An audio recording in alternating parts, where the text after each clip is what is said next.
Welcome students, नमस्ते। पुनर्जागरण part 2 में हम डिस्कस करेंगे कि पुनर्जागरण सबसे पहले यूरोपीय देशों की तुलना में इटली में ही क्यों फैला, जबकि इंग्लैंड, फ्रांस, स्पेन, जर्मनी इत्यादि देशों में भी वे परिस्थितियां विद्यमान थी कि पुनर्जागरण की जो भावना है कला, साहित्य और विज्ञान के क्षेत्र में इन देशों में भी परिलक्षित होती, किंतु पुनर्जागरण की अरुणिमा सर्वप्रथम इटली में ही फैली और वहाँ से उसका प्रकाश जर्मनी, इंग्लैंड, फ्रांस इत्यादि देशों में विस्तारित हुआ। इसके कारण निम्नानुसार थे। सबसे पहले इटली एक समृद्ध देश था। इसकी समृद्धि का कारण था विदेशी व्यापार। भूमध्य सागरीय देशों में सबसे अनुकूल भौगोलिक स्थिति होने के कारण इटली पूर्वी और पश्चिमी व्यापार का केंद्र था। इस प्रकार इस व्यापार और उसके फलस्वरूप उत्पन्न समृद्धि ने इटली में पुनर्जागरण की प्रवृत्तियों को सशक्त आधार प्रदान किए। व्यापारिक गतिविधियों के कारण इटली में मिलान, नेपल्स, फ्लोरेंस, वेनिस आदि नगरों की स्थापना हुई। अरब, ईरानी व यूरोप के विभिन्न नगरों के व्यापारी इटली वासियों के संपर्क में थे। इन संपर्कों के फलस्वरूप इटली वासियों में विचार ग्रहण करने की क्षमता विकसित हुई। धर्मयुद्धों से लौटने वाले सैनिक भी इटली के नगरों में ही विश्राम करते थे और वहां से आगे अपने गंतव्य की ओर प्रस्थान करते थे। इन सैनिकों के विवरणों ने भी इटली वासियों के दृष्टिकोण को व्यापक किया।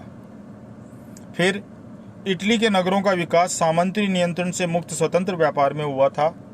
इस स्वतंत्रता ने विचारों की उन्मुक्तता और जोखिम के कार्य करने की तीव्र भावना को जन्म दिया। फिर समृद्ध व्यापारिक वर्ग ने सामंत व पोप की निरंकुशता का विरोध किया और काफी हद तक मध्यकालीन मान्यताओं का उल्लंघन कर पुनर्जागरण की भावना को बल दिया।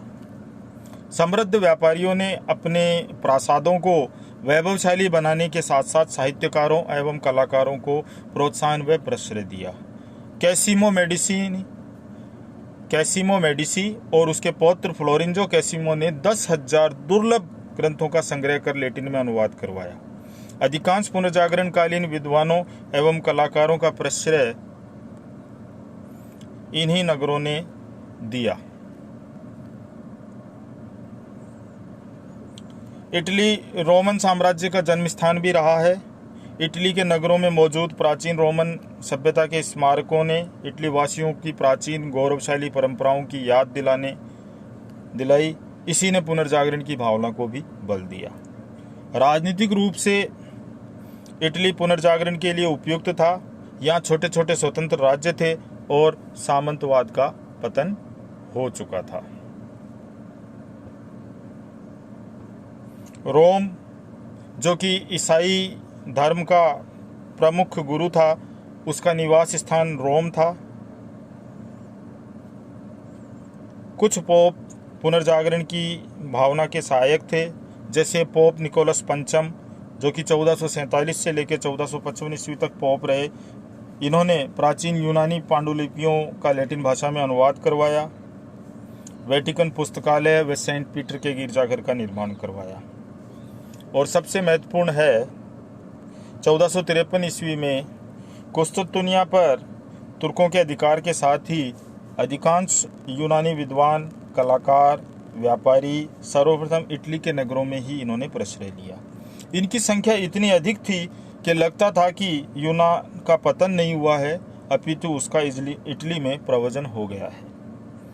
ये अपने साथ ही प्राचीन यूनानी साहित्य की अनेक अनमोल पांडुलिपियां लाए और इसी वर्ग ने पुनर्जागरण की चेतना में अग्रगामी होने का कार्य किया।